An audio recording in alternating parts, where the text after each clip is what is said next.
विश्वं दर्पणदृश्यमाननगरे तुल्यं निजान्तर्गतं पश्यन्नात्मनि मायया बहिरिवोद्भूतं यथा निद्रया यः साक्षात् कुरुते प्रबोधसमये स्वात्मानमेवयम् तस्मै श्रीगुरुमूर्तये नमः इदं श्रीदक्षिणामूर्तये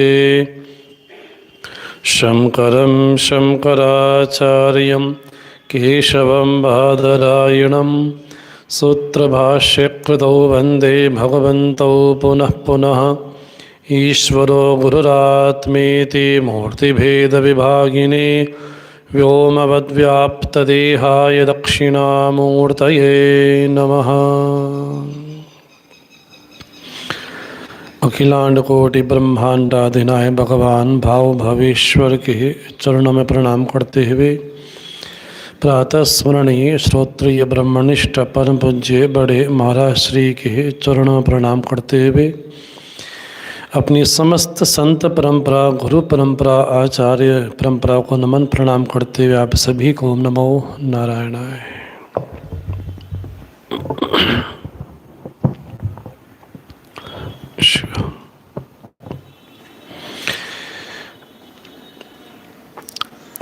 हमारे धर्म ग्रंथों में जब भी हम कुछ बन कर के बैठते हैं, जब भी हमारी कोई पहचान सुनिश्चित होती है, जब भी हमारी आइडेंटिटी निश्चित होती है, तो शास्त्र हमारे लिए दो मार्ग कहता है। एक मार्ग है करने योग्य और एक मार्ग है नहीं करने योग्य, जिसको कहा गया विधि और निषेध, विहित और निषिद्ध। क्या करना चाहिए और क्या नहीं करना चाहिए, ये तब बात शास्त्र कहता है जब शास्त्र मेरे से पूछता है कि तुम अपने आप को मानते क्या हो। तो जैसी हमारी पहचान होगी उस पहचान के अनुसार ही हमारे लिए कुछ करने योग्य है और कुछ नहीं करने योग्य है। ब्राह्मण हैं तो ब्राह्मण होने के नाते ये करने योग्य है और ये करने योग्य नहीं। क्षत्रिय हैं तो क्षत्रिय होने के नाते ये करने योग्य है, ये करने योग्य नहीं। सन्यासी है तो सन्यासी होने के नाते ये करने योग्य है और ये करने योग्य नहीं। पिता है तो पिता होने के नाते ये करने योग्य है, ये करने योग्य नहीं। तो समाज ने जो हमको पहचान दी, शास्त्र ने जो हमें पहचान दी, हम जब भी कुछ बन करके बैठते हैं तो हमारे लिए दो मार्ग सुनिश्चित हो जाते हैं। अगर हम साधक हैं तो साधक होने के नाते हमें क्या करना चाहिए और क्या नहीं करना चाहिए। अगर हम भक्त हैं तो भक्त होने के नाते हमें क्या करना चाहिए, क्या नहीं करना चाहिए। तो सर्वत्र इस नियम को हम देखते हैं कि जब भी कुछ हम बन कर के बैठते हैं, अपनी पहचान को लेकर के बैठते हैं, तो हमारे सामने दो ऑप्शन आते हैं, एक करने योग्य और दूसरा नहीं करने योग्य। तो पहचान के अनुरूप ही हमें कर्तव्य शास्त्र कहता है। ये बात बहुत जल्दी समझ में आती है कि ये नहीं करना चाहिए, नहीं करना चाहिए, नहीं करना चाहिए। लेकिन शास्त्रों में दोनों बात की चर्चा है कि क्या करना है और क्या नहीं करना। बोले धन सबके पास में है, बिना धन के, बिना वित्त के जीवन नहीं चल सकता।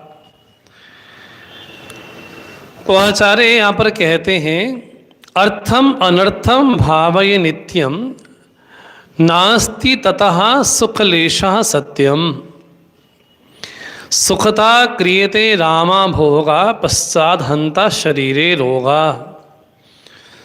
तो दो प्रकार के जो हमारे पुरुषार्थ हैं उस पे आचार्य टिप्पणी करते हैं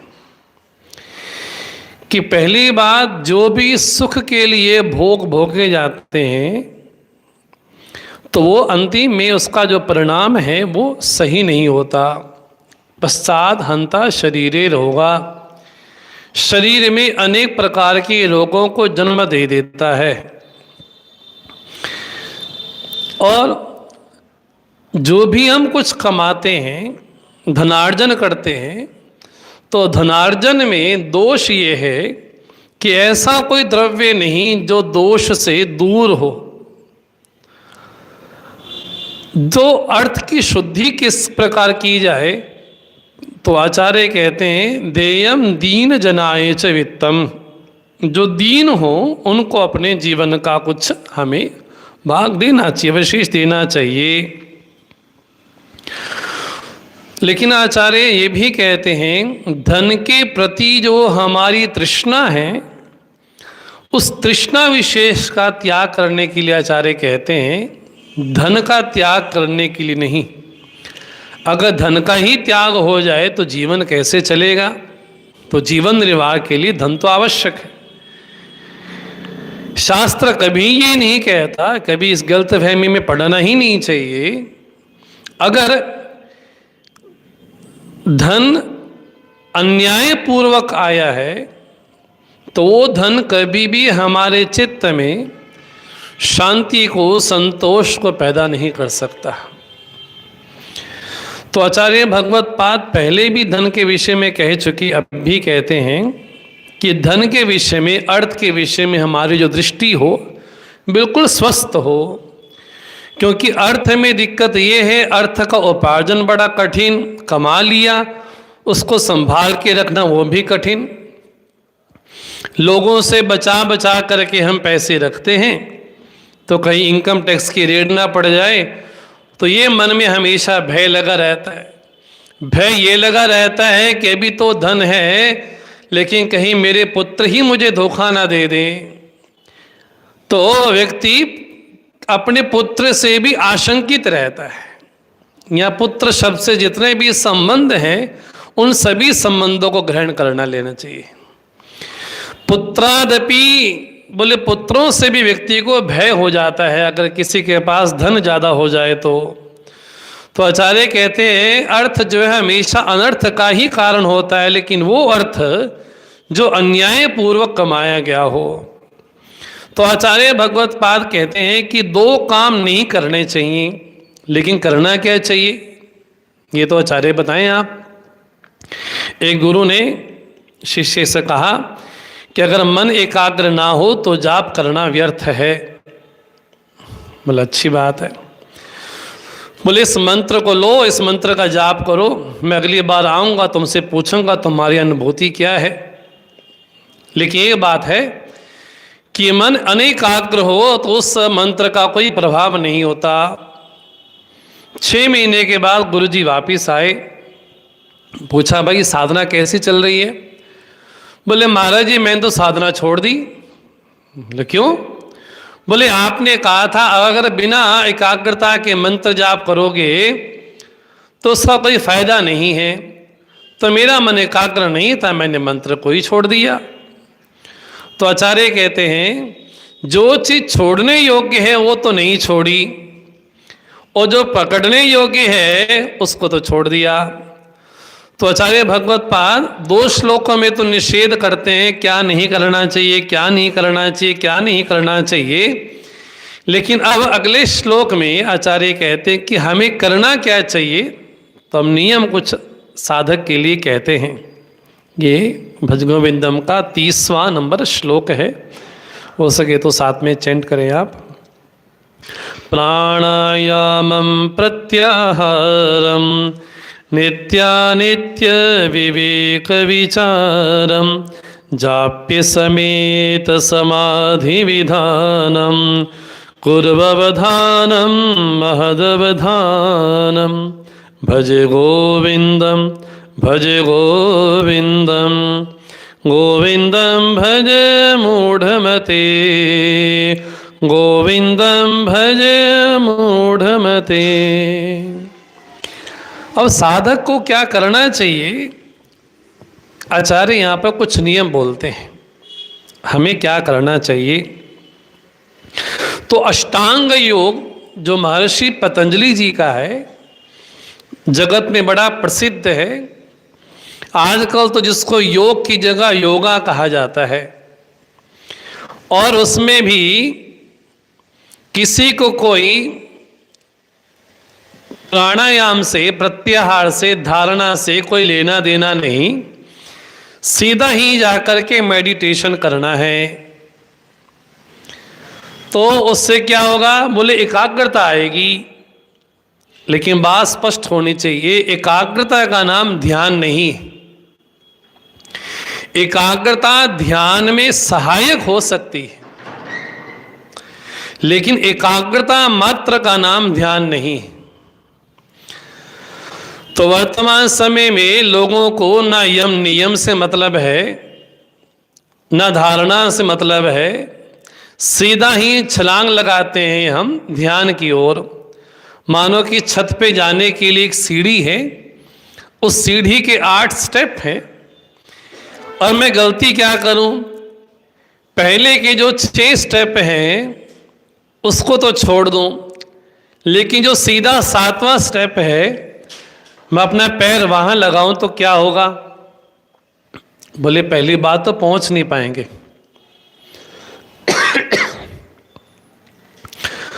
तो उसका उपाय क्या है? तो आचार्य कहते हैं, पतंजलि दर्शन में, योग दर्शन में महर्षि पतंजलि जी ने जो अष्टांग योग का वर्णन किया है वो प्रारंभ से करना चाहिए। जीवन में यम हो, नियम हो, आसन हो, प्राणायाम हो, प्रत्याहार हो, धारणा हो, ध्यान हो और फिर समाधि हो। लेकिन हम ना यम नियम को देखते, सीधा जाकर के हम चले जाते ध्यान की श्रेणी में। जब तक यम नहीं सदता, जब तक नियम नहीं सदता, तब तक ध्यान में जो हमें आनंद प्राप्त होना चाहिए, सुख प्राप्त होना चाहिए, वो प्राप्त नहीं हो सकता। तो महर्षि पतंजलि कहते हैं यम क्या है? बोले अहिंसा अस्ते सत्य ब्रह्मचर्य। बोले अपने जीवन में अहिंसा को अपनाना चाहिए। हिंसा क्या? बोले हिंसा विशेष कही गई, लेकिन किसकी? बोले जो कामादि विकार हैं उनको नाश करना भी एक प्रकार की हिंसा है। तो आचार्य भगवत पाद जब यहाँ पर कहते हैं प्राणायाम प्रत्याहारम, तो जितने अष्टांग योग के अंग हैं उन सभी अंगों को ग्रहण कर लेना चाहिए। केवल प्राणायाम प्रत्याहार मात्र नहीं, इसके पूर्व जो जो कहेंगे उन सभी साधनों को स्वीकार कर लेना चाहिए। तो जीवन में नियम भी हो, शौच है, संतोष है, तपा है, स्वाध्याय है, ईश्वर प्रणिधान है। शौच हो अर्थात भीतर बाहर की पवित्रता हो। हम बाहर से तो बढ़िया नहा लेते हैं, चमक धमक जाते हैं, लेकिन जो भीतर की अपवित्रता है वो तो वैसी की वैसी रहती है। भीतर जो राग द्वेष की अपवित्रता है, जो घृणा की अपवित्रता है, जो दूसरों से जेलसी करने की हमारी प्रवृत्ति है, वो भी अपने आप में दोष ही है, वो भी अपवित्रता ही है। तो बाहर भले कितने हम ठीक हो जाएं। हाँ, गुरबाणी में जपजी साहिब में वाक्य आता है, सोचे सोच न होवे जे सोची लखवार। हम बाहर से कितना भी शुद्ध होते चले जाएं, लेकिन भीतर अपवित्रता है तो भीतर अपवित्र ही रहेगा। तो जीवन में शौच हो, शौच मैंने बाहर और भीतर की दोनों की पवित्रता हो। संतोष हो, संतोष अर्थात जैसा मुझे प्राप्त हुआ है उस प्राप्त में ही व्यक्ति को संतोष होना चाहिए। जीवन में स्वाध्याय भी होना चाहिए और ईश्वर के प्रति शरणागति भी होनी चाहिए। इसको नियम कहा गया। फिर आसन है। बोले आसन तो अनेक प्रकार के हैं, लेकिन सबसे बड़ी आसन कौन सा है? तो महर्षि पतंजलि बोलते हैं स्थिरम सुखम आसनम, जिसमें आप बड़े कंफर्टेबल बैठ सको, लंबे समय तक बैठ सको, उसको आसन कहा गया। कोई पद्मासन करता है, कोई शीर्षासन करता है, कोई वज्रासन करता है। तो आसन का उपयोग है इतना मात्र कि जब भी मैं ध्यान में बैठूं, जब भी समाधि की अवस्था में जाऊं, तो मेरा शरीर मेरा साथ दे, इसके लिए ही आसन की भूमिका है। तो हमने जीवन में अपने आसन को अपनाना चाहिए। उसके बाद आचार्य कहते हैं प्राणायामम, प्राणों का आयाम करना। तो महर्षि पतंजलि के अनुसार प्राणायाम क्या है? तो कहा तस्मिन् सति श्वास प्रश्वासयो गति अवच्छेद प्राणायाम। सभी को श्वास प्राप्त है। केवल प्राण को यही नहीं समझना चाहिए कि केवल प्राणायाम का साधन है। बोले जीवन में जो शक्ति तत्व है, जिसके द्वारा हम बोल पाते हैं, सोच पाते हैं, खा पाते हैं, व्यवहार कर पाते हैं, उन सारी शक्तियों का नाम ही प्राण तत्व है। तो महर्षि रमण कहते हैं कि जो चीज सहज प्राप्त है, उस सहज वस्तु को क्यों ना साधना बनाया जाए। बोले श्वास सभी लेते हैं। बोले हाँ, बिना श्वास के जीवित भी कैसे रहेंगे, श्वास सभी लेते हैं। तो महर्षि रमण कहते हैं श्वास सभी लेते हैं, तो क्यों ना श्वासों को ही साधना बनाया जाए। तो रेचक है, कुंभक है, पूरक है, इस प्रकार के प्राणायाम को किया जाए, भर्त्सिका की जाए, कपालभाति की जाए, अनुलोम विलोम किया जाए। बोले इससे होगा क्या? तो भगवान कपिल बोलते हैं प्राणायाम से क्या होगा? बोले देह दोष ही, देह के जितने दोष हैं उन सारे दोषों की जो निवृत्ति है वो प्राणायाम से हो जाती है। तो प्राणायाम शरीर के लिए भी अच्छा है। अगर कोई ईश्वर को नहीं भी मानता है, अगर आध्यात्मिक भी नहीं है, अगर धार्मिक भी नहीं है, तब भी उसके लिए प्राणायाम बड़ा विशेष है। लेकिन प्राण तत्व कोई स्थूल शरीर का अंग नहीं है, अपितु सूक्ष्म शरीर का अंग है, तो उसको शक्ति तत्व कहा गया।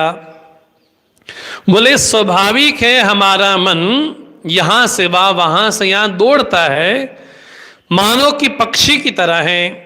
पहले के जमाने में जब इतनी सुविधाएं नहीं होती थी, तो नाव पर पक्षी को रखा जाता था और पक्षी जाके देखता था। अगर कहीं किनारा है तो पक्षी वहां पर चला जाता था, वापस नहीं आता था। अगर कहीं किनारा नहीं मिलता था तो वापस आके वहीं बैठ जाता था। बोले हमारा मन भी मानो कि पक्षी की तरह है, यहां से वहां, वहां से यहां से यहां दौड़ता है।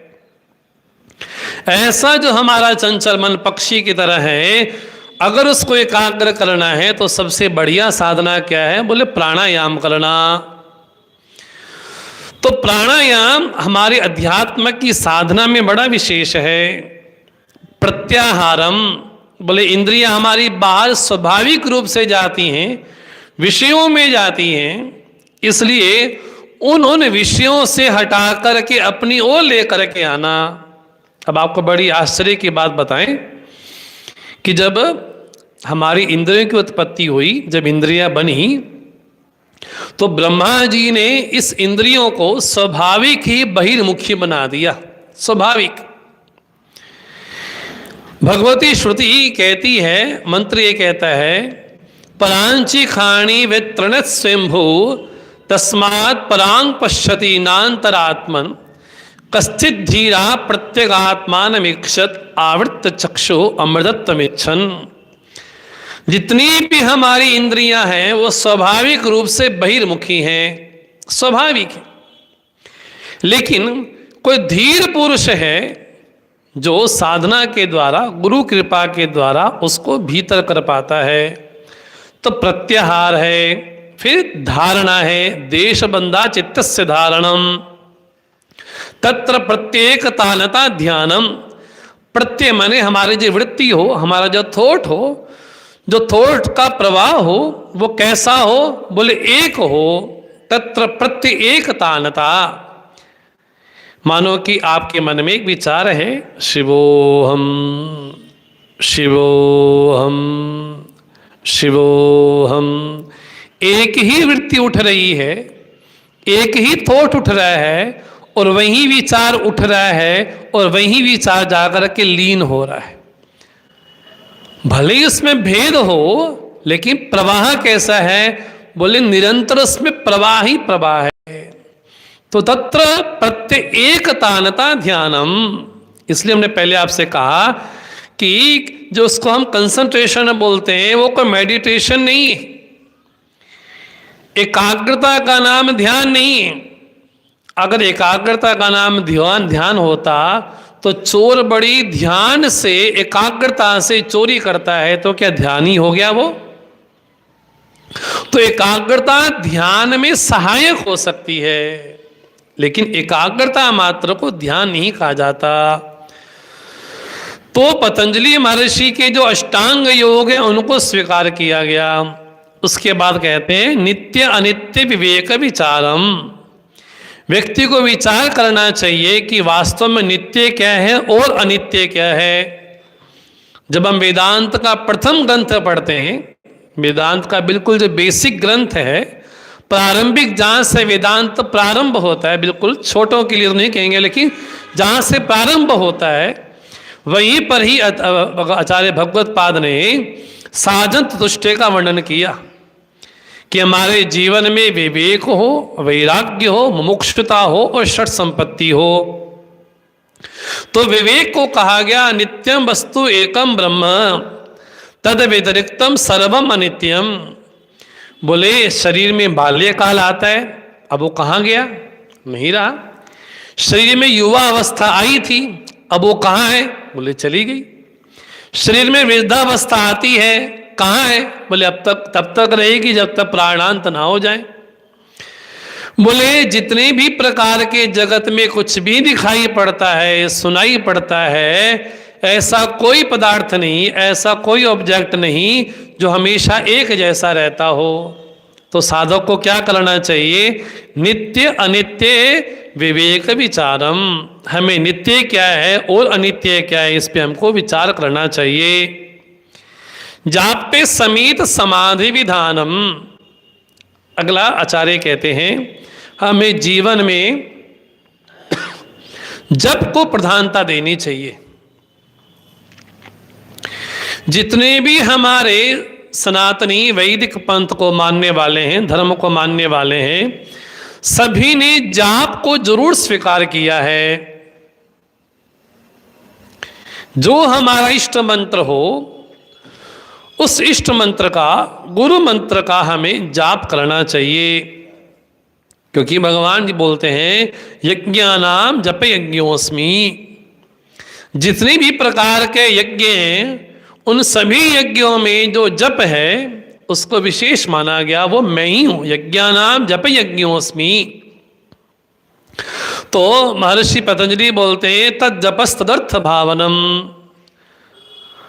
उस परमात्मा का जाप होना चाहिए। जो हमारा इष्ट है, जो हमारा गुरु मंत्र है, उसका हमको जाप करना चाहिए। ज और प, जो हमारे जन्म जन्मांतर के पाप हैं उनसे जो हमको मुक्त कर दे, उसका नाम जप है। और यहाँ पर वेदांतियों के लिए भगवान बिल्कुल सावधान करते हैं कि अपने आप को वैसे वेदांती मत मान लेना। हमारे तो जीवन में बड़ा सौभाग्य रहा, जिन महापुरुषों की सानिध्य में रहा, जितने महापुरुषों का दर्शन भी हुआ, तो उन्होंने अपने जीवन में जप को बड़ी विशेष महत्ता दी, जप को बड़ा विशेष कहा। तो हमें जाप भी करना चाहिए जो हमारा गुरु मंत्र है। समाधि विधानम कुरु अवधानम महद अवधानम। अवधान मैंने बड़ी सावधानी से और अत्यंत सावधानी से हमें क्या करना चाहिए? बोले अपने जो अंग हैं, कौन से? बोले जो पतंजलि के योग के अंग हैं, अष्टांग अंग हैं, उनको धारण करना चाहिए। वेदांत में विवेक करना चाहिए और हमारा जो जाप है उसको हमें अपनी ईश्वर कृपा से, गुरु कृपा से जो हमें प्राप्त हुआ है उसको करना चाहिए।